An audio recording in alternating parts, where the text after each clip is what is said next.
अच्छा, यही बात को कनेक्ट कर लेते। किसी ने बताया कि जैसे भैया अभी आपने तो बता दिया कि पितर जब तक खुश नहीं है तब तक स्पिरिचुअल प्रोग्रेस नहीं होती, तो फिर उस हिसाब से तो बंदे को कभी मोक्ष प्राप्ति होगी नहीं, ईश्वर प्राप्ति होगी नहीं।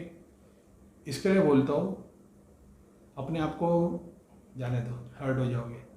इसके लिए बोलता हूँ अपने धर्म की किताब पढ़ लो। अगर अपने ही धर्म की किताब पढ़ लोगे तो ये सारी चीज़ें, मेरे ऐसे गोली गुरु तुम्हारी आके गोली नहीं घुमाएंगे। जिसने पूछा है वो भी अपने हिंदू भाई है, लेकिन यही तो, अगर भगवत गीता पढ़ ली होती तो उसमें मेरे इतने वीडियो मैंने बताया भक्ति, ज्ञान, कर्म और ध्यान, या योग है शायद, भूल गया मैं भी।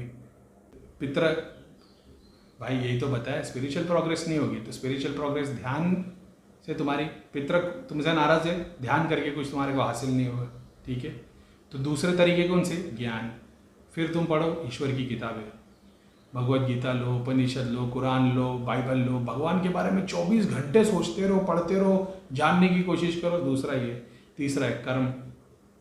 इसलिए तुम दुनिया के बहुत सारे लोगों को देखोगे जो अमीर है, अरबोपति, करोड़पति है, कोई भगवान का नाम नहीं लेते। पितर उनके खुश है, ईश्वर की सारी कृपा है उनके ऊपर। उन लोगों को जैसे वॉरेन बफेट,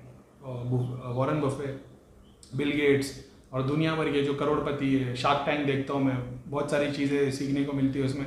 दुनिया भर के अरबोपति लोग हैं, ये कौन से देवी देवता की पूजा, अच्छा ये लोग भी जाते हैं ना बहुत सारे जगह पे, लेकिन ठीक है, ये कौन से देवी देवता की पूजा कर रहे, भक्ति कर रहे, ध्यान कर रहे, कुछ नहीं कर रहे। ये वो लोग हैं जो कर्म के थ्रू अपनी मुक्ति पा रहे। तो ईश्वर ने उनको चुन के रखा है, समझ रहे हो। तो कितना भी कर ले हुए कोई, तो जब ईश्वर ने तुमको कर्म, वो क्या बोलते हैं ना, योनि वाला चुन के रखा है, तो तुम कर्म के थ्रू ही जाओगे। तो जब ईश्वर तुमसे, तुम्हारे पितर तुमसे नाराज है क्योंकि तुमने कुछ होगा, ईश्वर हिंदू धर्म के हिसाब से पुनर्जन्म में कुछ पाप किए होंगे, तो तुम्हारे पितर तुमसे नाराज है, तो तुम स्पिरिचुअल प्रोग्रेस नहीं कर पा रहे हो।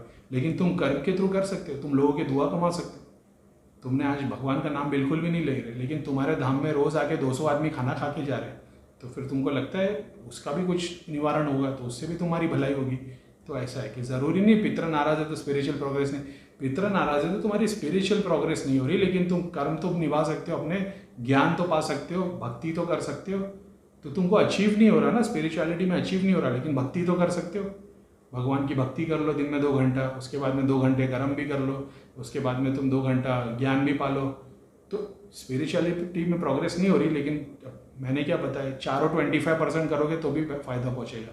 तो तुम 24 घंटे में से 2 घंटे स्पिरिचुअलिटी के निकाल दो, 2 घंटे भक्ति में डाल दो, 2 घंटे इसमें डाल दो, कर्म में 2 घंटे ज्ञान में डाल दो, तो बाकी का 75% तो पूरा कर रहे हो, तो काम तो तभी भी हो जाएगा।